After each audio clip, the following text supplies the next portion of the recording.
My name is John Raymer. I'm the Executive Director of the Interra project.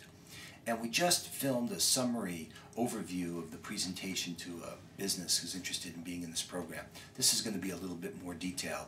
You can actually follow along if you want. There's a merchant overview on our website that has the details of what it is I'm about to explain. And even though it's up there, it's not very complicated. In fact, there's really nothing businesses need to do to participate in the program except agree to participate. We do look to make sure that they're what we call locally focused, socially and environmentally responsible businesses. But there's no change at the point of sale. What we have are these community cards that already work on the existing equipment that the businesses have. So they just agree to accept these cards, and when merchants are accepting those cards in the program, a consumer comes in with that card, presents it at the point of sale, and the merchant has in advance set what's called a community rebate. A community rebate is given on above average sales. So if a customer, if the average order is $15 in your store, you may set it at $20 or just a few dollars above your average order. My favorite example is Irwin's Bakery. She has a $7 average ticket. She set the community rebate at $10. So if people spend $10, she gives 5%. If people spend $15, she gives 10%. The idea is to create an incentive for people to want to come to your store and buy more frequently and spend that above average amount. So the businesses accept the card. Customers pay with some other form of payment. They don't need to use these cards. In fact, they can't use these cards for payment. They pay with cash, check, or some credit or debit card. And what happens is that soon customers are going to be able to register, in fact, their favorite payment card, so they don't need to carry a second card. But you as a business accept the card, you swipe the card, and the card doesn't work for payment. It fails for payment as it's supposed to. But we get a record of that transaction so we can administer the program. There's nothing you need to do at the point of sale. It's not an instant rebate. This all happens behind the scenes. Once a month you get an invoice from us for all the transactions, and then we collect those dollars through electronic funds transfer. What happens is that a portion of that community rebate goes back to the cardholder as a reward, and a portion goes back as a donation. So what we're doing is turning consumers into both savers and givers.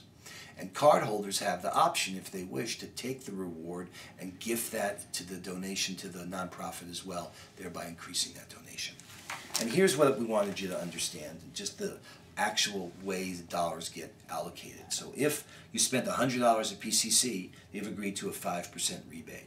So there's $5 that flows back here. 35% of that, or $1.75, goes back to the cardholder. Another 35%, or $1.75, goes back to their chosen nonprofit or school. And they could have up to 4 on a card.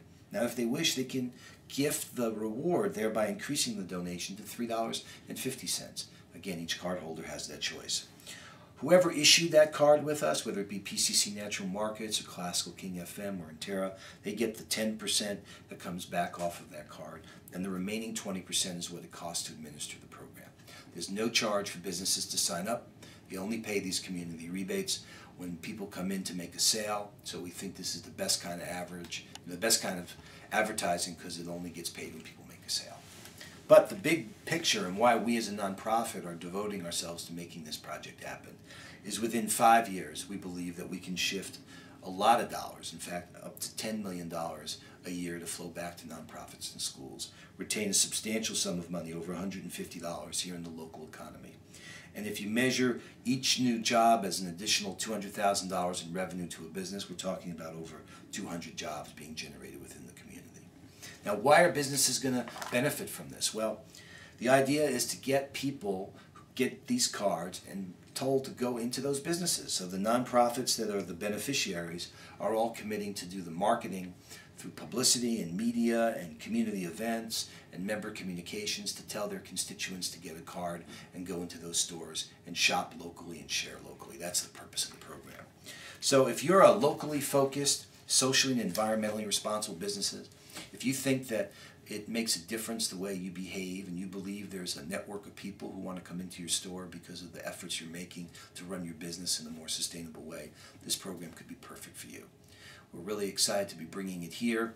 This program here is just started a few months ago in Seattle, but we began last year in Boston. We'll be rolling it out citywide there, and then rolling it out throughout a number of other cities throughout the U.S. and actually in the UK as well. So if you have questions, go online to PugetSound.cc.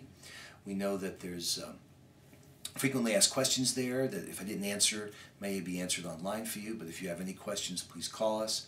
We're at area code 206-526-2323. We're here to serve the community as a whole and to help your business gain an advantage from being a part of such a good program. Look forward to hearing from you.